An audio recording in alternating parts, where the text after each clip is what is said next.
తమ ఆశయాలకి అనుగుణంగా ఆశయాల్ని ఫలింపజేసుకుంటూ ఆలోచనలతో ముందడుగు వేసేటువంటి పదం వైపు అలుపెరగకుండా చేసినటువంటి పరిశ్రమ ఎవరిదయ్యా అంటే ధర్మపురి శ్రీనివాస్ గారిదే.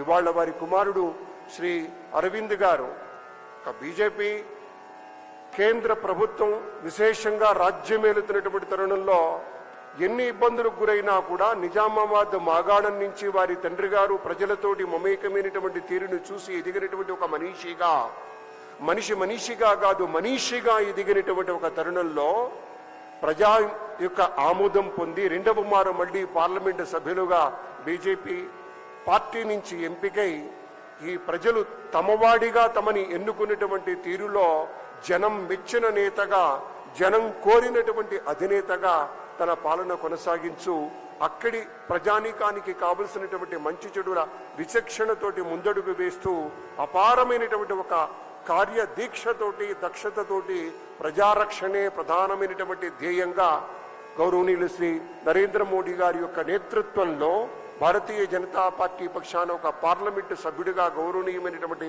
స్థానంలో ఉన్నటువంటి వ్యక్తి గౌరవనీయులు శ్రీ అరవింద్ గారు. అద్భుతమైనటువంటి వ్యక్తిత్వంతో శోభిల్లుతూ మానవత జీవన వాహినిలో అంతర్వాహినిగా సాగుతున్నప్పుడు ఆత్మీయత వెల్లివిరిసేటువంటి మనిషి గురించి మాట్లాడుతూ ఉంటే అప్పుడే ఉదయిస్తున్నటువంటి సూర్యుడి గురించి మాట్లాడిన అనుభూతి కలుగుతుంది. అటువంటి వ్యక్తుల్లో ఒకరు ధర్మపురి శ్రీనివాస్ గారు. అలాగే ఒక నిశ్చలమైన తటాకం ఒడ్డున నిలబడి నీడతో మాట్లాడిన అనుభూతి ఎప్పుడు కలుగుతుందంటే ఒక నిర్మలమైనటువంటి మనస్సున్నటువంటి మనిషిని చూసినప్పుడు అటువంటి భావం కలుగుతుంది.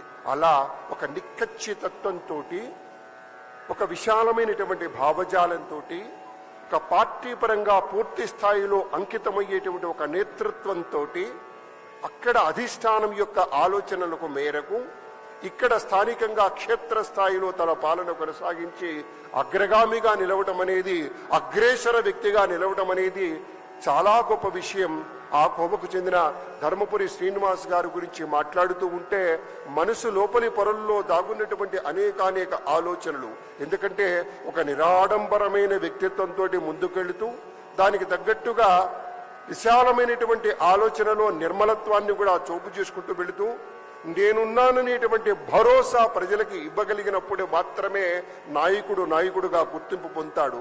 ఎక్కడైతే తడారిపోయినటువంటి గొంతుకకు ఇంత తన్నీరునిచ్చేటువంటి ఆలోచన వస్తుందో వారు మాత్రమే నాయకులుగా గుర్తింపును పొందుతారు.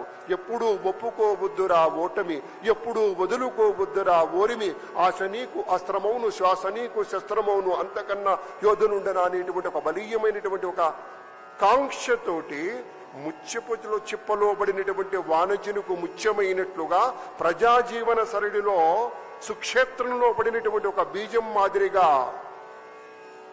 ఎక్కడైతే వానచినుకుల చిటపట సంగీతానికి పరవశించినటువంటి ఒక చిన్న విత్తనం ఒక మొక్కగా మొలుస్తుంది. ఆ చిన్న మొక్క భూమిని తుడుచుకుంటూ అంకురమే అయినా చీల్చుకుంటూ పైకొస్తుంది.